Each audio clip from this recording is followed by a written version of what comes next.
ঋতু, এখনো তুই একই রকম রয়ে গেলি, একটুও পাল্টালি না। ওসব ন্যাকামো মারা কথাবার্তা না আমাকে বলবে না, এসব বলার জন্য এখানে এনেছো? আচ্ছা আচ্ছা, সরি সরি সরি, বল। এক সেকেন্ড দাদা। হ্যাঁ, দুটো গরম কফি নিয়ে এসো তো। হ্যাঁ হ্যাঁ, বল এবার কি হয়েছে। বলবে তো তুমি। আর যদি কিছু বলার না থাকে তাহলে প্লিজ আমাকে এখান দিয়ে যেতে দাও। তোমার হাতে অনেক ফালতু সময় থাকতে পারে, আমার নয়। ঋতু, ঋতু শোন।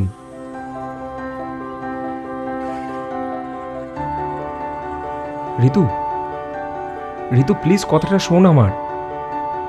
ঋতু প্লিজ স্টপ। ঋতু প্লিজ কথাটা শোন আমার। সেদিন কি হয়েছিল তুই জানিস না। ঋতু প্লিজ স্টপ।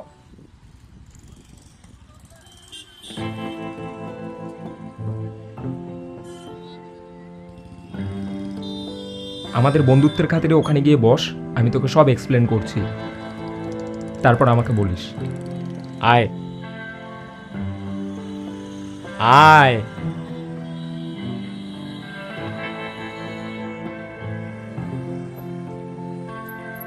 বস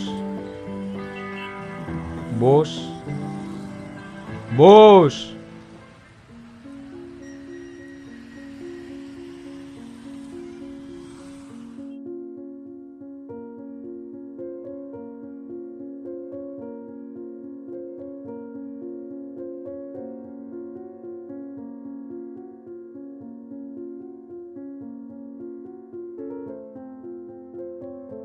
একদিন রাস্তায় হঠাৎই কানুর সাথে দেখা। কানুর কাছে তোর ব্যাপারে খোঁজ নিচ্ছিলাম, তখন হঠাৎ কানু আমায় বলল তোর নাকি বিয়ে ঠিক হয়ে গেছে।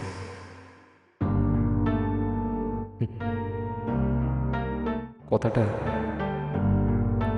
না পারছিলাম ধরে রাখতে, না পারছিলাম ছেড়ে দিতে।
কিরে, তুই এখন শুয়ে আছিস?